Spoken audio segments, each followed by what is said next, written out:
The world holds its breath tonight. Tensions in the Middle East have reached a fever pitch, with recent missile exchanges between Israel and Iran pushing us to the brink. The United States, once promising to end endless wars, now prepares for another. The machinery of war turns and the world watches, hoping diplomacy prevails before the drums of war crescendo into crisis.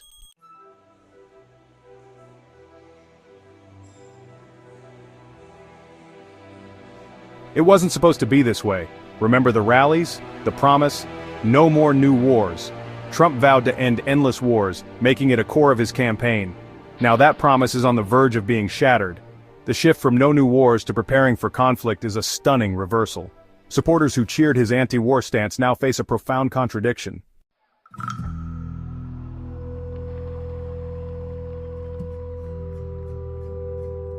The MAGA movement, once a monolithic force, now faces deep fractures. The prospect of war with Iran has split Trump's base. Hawks demand strength, while original America First supporters feel betrayed. This rift is playing out at rallies, online, and in conservative media. The once solid wall of support is crumbling, leaving Trump with a perilous dilemma, and a movement at a crossroads.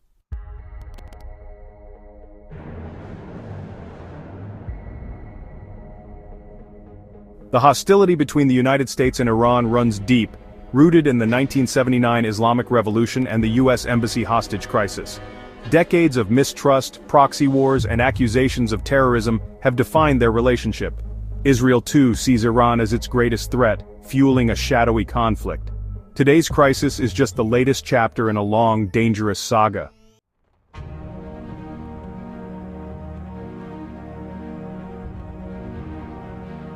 In 2015, world powers and Iran reached the historic JCPOA, restricting Iran's nuclear program in exchange for sanctions relief.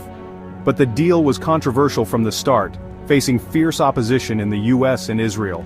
In 2018, President Trump withdrew the US, reimposing sanctions and shattering the agreement. Iran responded by ramping up its nuclear activities, leaving the future of diplomacy uncertain.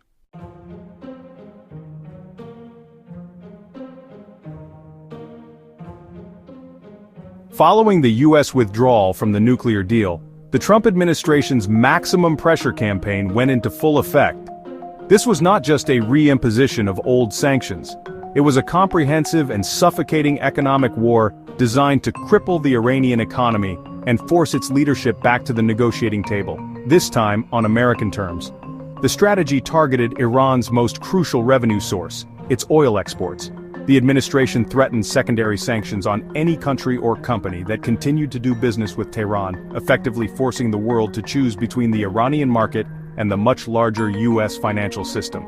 The goal was to bring Iran's economy to its knees and foment internal unrest. The economic impact on Iran was devastating. Its currency, the rial, plummeted in value, wiping out the savings of ordinary citizens. Inflation soared, making basic goods unaffordable for millions. The country was plunged into a deep recession and unemployment skyrocketed. While the sanctions were intended to pressure the regime, they inflicted immense suffering on the Iranian people. Instead of sparking a popular uprising that would overthrow the government, however, the hardship appeared to rally many Iranians around the flag, hardening their defiance against what they saw as American bullying. The regime in Tehran, rather than capitulating, dug in its heels, viewing the campaign as an act of war. Instead of cowering, Iran responded with what it called a strategy of maximum resistance. This resistance took many forms. On the nuclear front, as mentioned, it began methodically breaking the terms of the defunct JCPOA. On the regional front, it lashed out. The world witnessed a series of provocative actions in and around the strategic Strait of Hormuz, a vital choke point for global oil supplies. There were mysterious attacks on oil tankers, the downing of a sophisticated American surveillance drone, and a stunningly precise drone and missile attack on major Saudi Arabian oil facilities in 2019. These actions were a clear message from Tehran: if we cannot export our oil, then no one will export their oil safely. This cycle of American pressure and Iranian resistance created an incredibly volatile feedback loop. Each side's actions were seen as justification for the other's aggression, pushing the two nations closer and closer to direct military confrontation.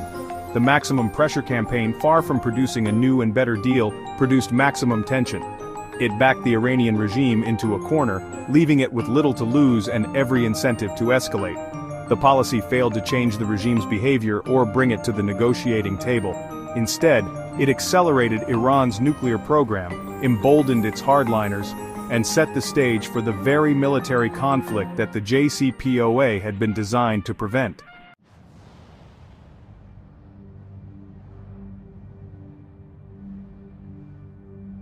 The simmering tensions of the past few years have recently exploded into open fire.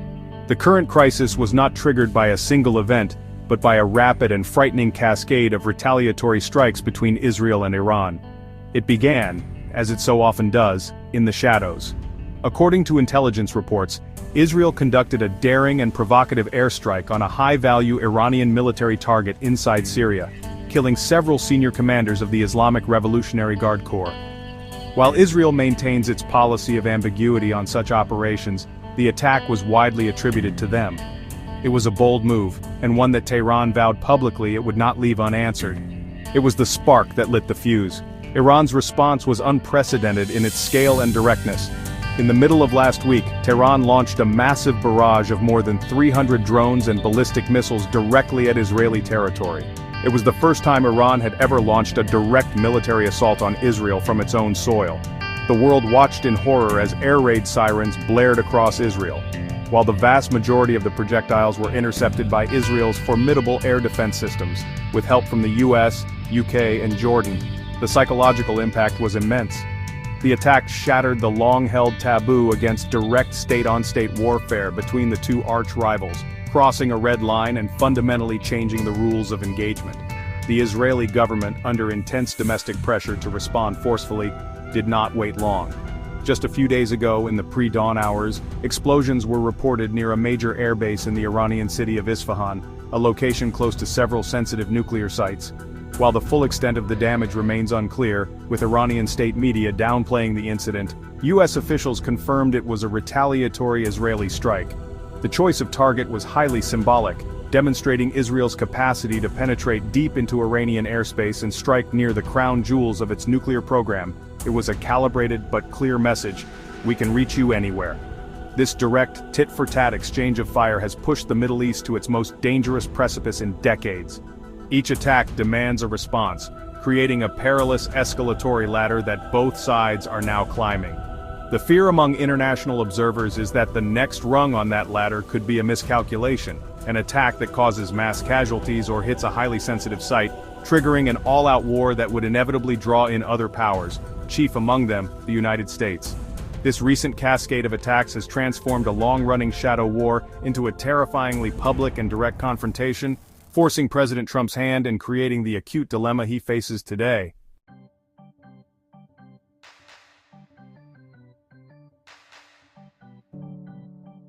The current crisis cannot be understood without examining the complex, three-way dynamic between the United States, Israel, and Iran.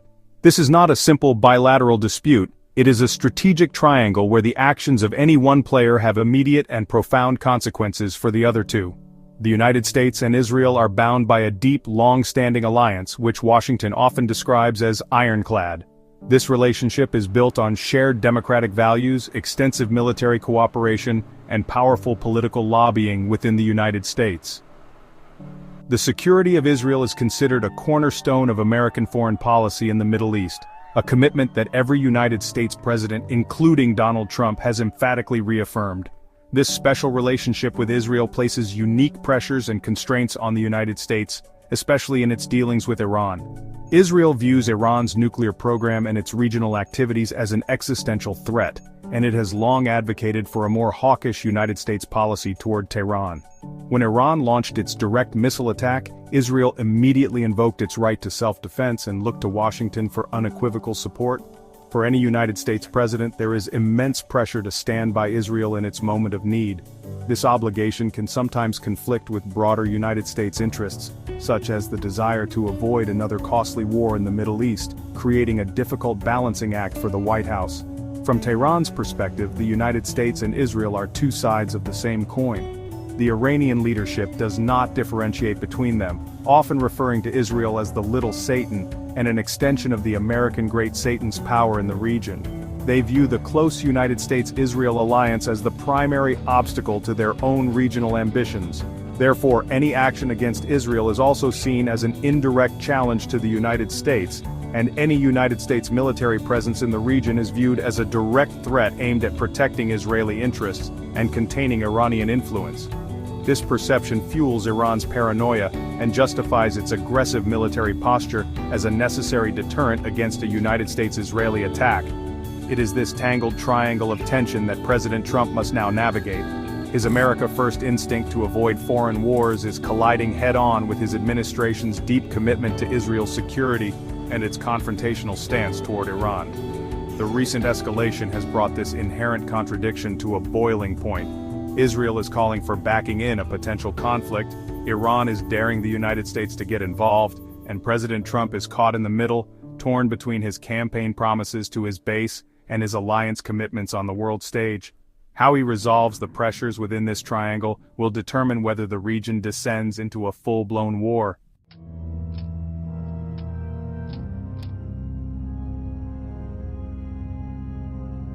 The G7 summit, meant to focus on global stability, was overshadowed by the Middle East crisis and President Trump's aggressive stance. Trump blamed Iran for recent escalations, warning that all options, including military action, are on the table. His rhetoric has created a rift with European allies who see his belligerence as fueling the crisis. As tensions rise, the world watches, uncertain of what comes next.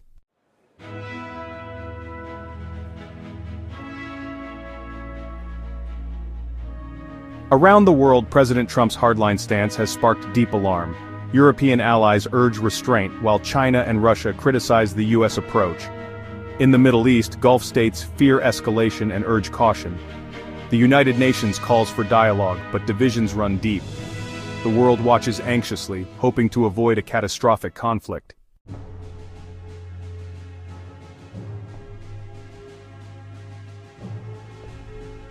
Beyond the heated rhetoric and diplomatic maneuvering, the physical preparations for a potential conflict are well underway and accelerating. The Pentagon has confirmed a significant surge of United States military assets to the Middle East, a clear and tangible signal of serious intent. An additional aircraft carrier strike group has been ordered to the Persian Gulf, joining the one already on station. This deployment brings overwhelming naval and air power to Iran's doorstep. Furthermore, squadrons of advanced fighter jets, including F-22s and F-35s, have been relocated to bases in Qatar and the United Arab Emirates, while long-range bombers have been positioned at strategic locations like Diego Garcia in the Indian Ocean, placing them within striking distance of Iran. These movements are not just for show, they are accompanied by a heightened state of alert for all United States forces across the region. The Department of Defense has raised the Force Protection Condition, or FPCON level, at American bases from Iraq to Bahrain, citing credible intelligence of potential threats from Iran or its proxy militias. Leave for military personnel in the region has been canceled, and training exercises have been intensified, focusing on scenarios that simulate a large-scale conflict with a sophisticated state actor. This mobilization is a massive logistical undertaking involving the movement of thousands of troops, munitions, and support equipment, all pointing towards a military that is actively preparing for combat operations. The activity is not limited to the United States military. Satellite imagery and intelligence reports indicate that Iran is also making defensive preparations. Its air defense systems have been placed on high alert, particularly around sensitive nuclear facilities and major cities. The Islamic Revolutionary Guard Corps, or IRGC, has reportedly dispersed some of its assets to hardened or concealed locations to make them less vulnerable to a first strike. Their naval forces, especially their fleet of small, fast attack boats, have increased their patrols in the Strait of Hormuz, shadowing commercial vessels and coalition warships. Iran is sending a clear message that it is prepared to defend itself and inflict significant pain in response to any attack. This military buildup on both sides is creating an incredibly tense and hair-trigger environment. With so many heavily armed forces operating in such close proximity, the risk of a miscalculation or an accidental clash is dangerously high. A minor incident, a misunderstanding between naval commanders, an air defense system misidentifying a civilian aircraft, or a clash between patrol boats, could quickly spiral out of control into a full-blown shooting war. The machinery of war has been mobilized and is now in motion. The grim reality on the ground is that the pieces are being moved into place for a conflict that will be difficult to stop once it begins.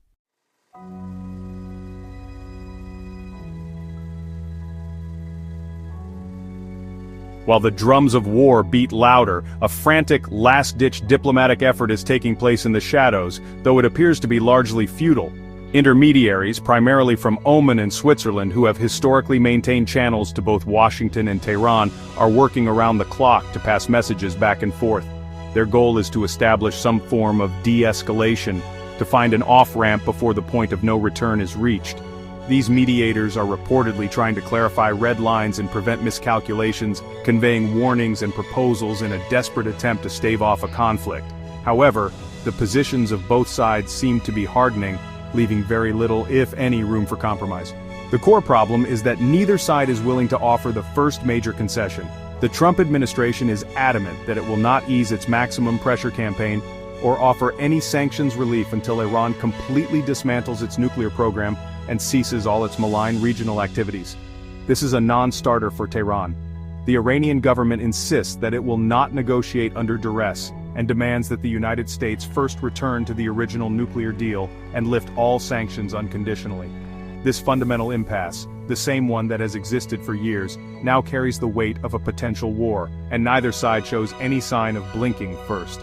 The efforts of America's European allies to salvage the situation have been met with frustration. They have proposed a freeze-for-freeze arrangement, where Iran would freeze its nuclear advancements in exchange for a limited easing of some United States sanctions as a starting point to rebuild trust. However, this proposal has been flatly rejected by the Trump White House, which sees it as rewarding Iran for its bad behavior. President Trump's team is pursuing an all-or-nothing strategy, demanding total capitulation from Iran. This leaves European diplomats in an impossible position, unable to influence their American ally and unable to offer Tehran any meaningful incentives to de-escalate. Their diplomatic initiatives have effectively hit a brick wall. As a result, the diplomatic track appears to be collapsing. The language coming from both Washington and Tehran is focused on preconditions and threats, not on potential compromises. The space for creative diplomacy is shrinking by the hour, crowded out by the noise of military preparations and bellicose rhetoric. While the mediators continue their thankless work, there is a growing sense of pessimism in foreign capitals that diplomacy has run its course. The flurry of activity is beginning to look less like a genuine peace process and more like the final futile gestures of a world sliding inexorably toward a conflict that no one, except perhaps a few hawks in Washington and Tehran, truly wants.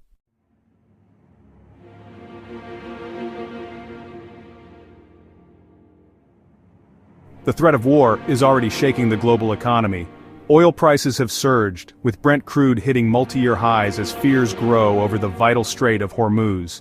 Energy costs are rising, fueling inflation and market volatility worldwide. Stock markets are tumbling, and consumers feel the pain at the pump. The economic fallout is here, impacting wallets, businesses, and global stability.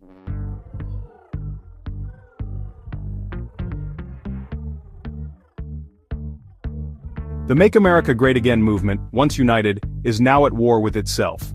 The looming conflict with Iran has exposed a deep fracture among Trump's supporters. Is America first about projecting strength abroad or staying out of foreign wars? The result is confusion, division, and a crisis of faith, forcing every Trump supporter to choose a side.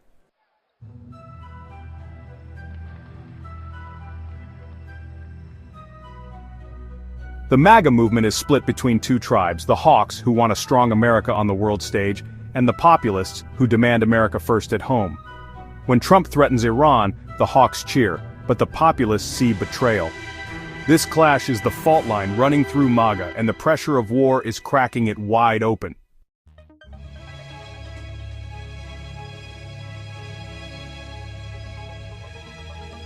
In a surprising turn, some of the strongest arguments against war with Iran are coming from the right-wing media. Conservative commentators, once Trump's staunchest defenders, now question the administration's narrative, warning of the costs, and challenging the march to war. This anti-war sentiment reframes the debate, showing that for many, America first means avoiding endless foreign conflicts.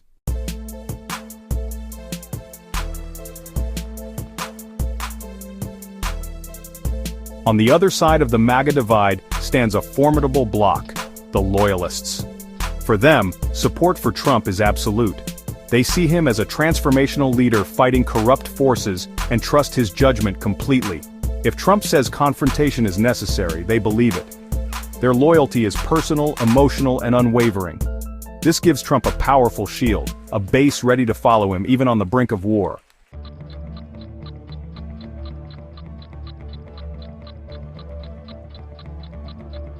Donald Trump faces a defining moment, caught between the hawkish establishment and his anti-war populist base.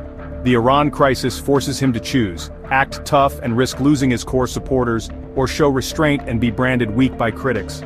Every move is scrutinized. Trump walks a political tightrope. His decision will shape his legacy and the future of his movement.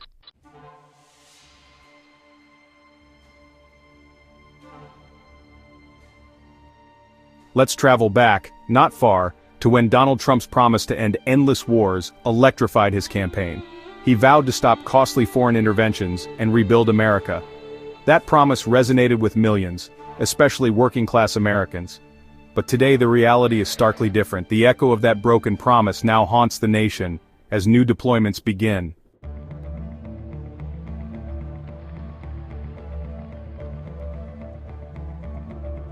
President Trump often boasted he was the first president in decades not to start a new war, a claim his supporters celebrated as proof of his America First legacy. But now, with the threat of a major conflict with Iran looming, that legacy is at risk of vanishing overnight. The man who built his brand on peace may soon be remembered for starting one of the most dangerous wars of the century.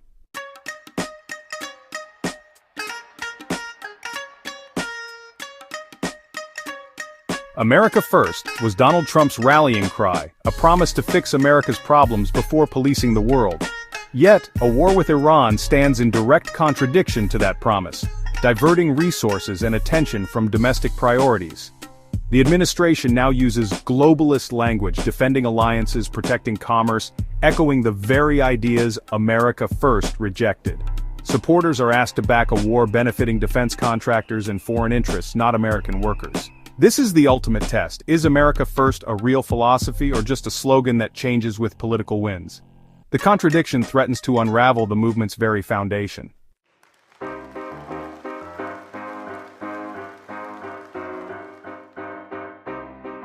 The Trump administration is rebranding war as an America First necessity, selling it to a base promised peace. They frame the conflict as forced upon a reluctant president, a defensive act, not a choice. The pitch, a quick, clean operation, not another endless war.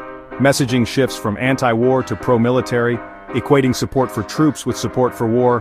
Questioning the war becomes questioning patriotism.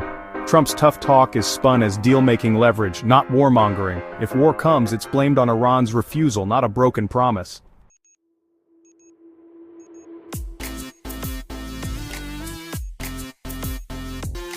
Warhawks promise a surgical strike to end Iran's nuclear threat, a fantasy ignoring reality. Iran's program is dispersed and hardened. A quick strike would likely fail and provoke massive retaliation. The logic is wishful thinking, not strategy, gambling with American lives on best-case scenarios. Arguments about credibility mask ego and a desire to look tough, not real security. True strength is avoiding reckless wars, not starting them. The case for war is built on flawed assumptions and ignores history's lessons. The real cost will be paid by young Americans, not the architects of conflict.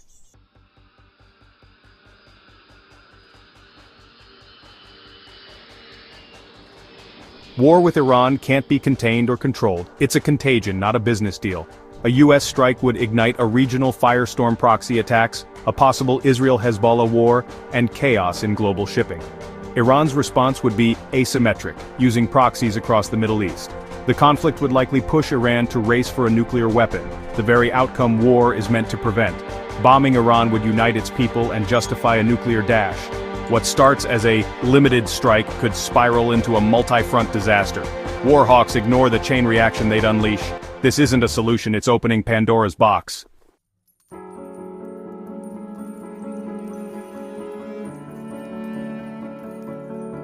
War with Iran would be a financial catastrophe, dwarfing the costs of Iraq and Afghanistan. Trillions would be spent abroad instead of fixing America's crumbling infrastructure. Every dollar for war is a dollar not spent at home. Disrupting the Strait of Hormuz would send oil prices soaring, triggering a global recession and hurting every American family. The economic pain would be immediate and severe. Lost jobs, inflation, and higher costs for all. Long-term costs, veterans' care, debt interest, would drain resources for generations. This is economic self-destruction for a war with no clear benefit. The price is simply too high.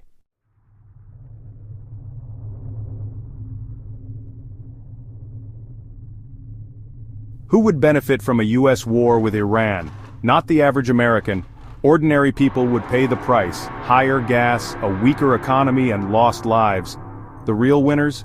Defense contractors and foreign powers, not you or your family. This war would serve the ambitions of a powerful few while Americans bear the cost. Ask yourself, who benefits? The answer is not us.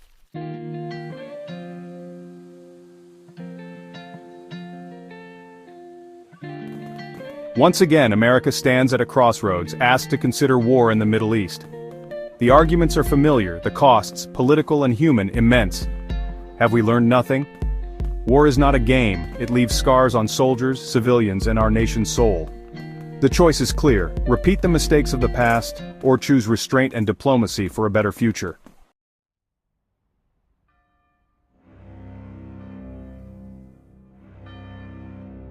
The echoes of history are deafening. Once again, familiar rhetoric warns of a dangerous regime, nuclear ambitions, and links to terrorism, promising a swift victory. But the Iraq War taught us the cost of hubris and repeating mistakes. A war with Iran would be far more dangerous. The drums of war are beating. History is watching. Let's hope we choose a different ending.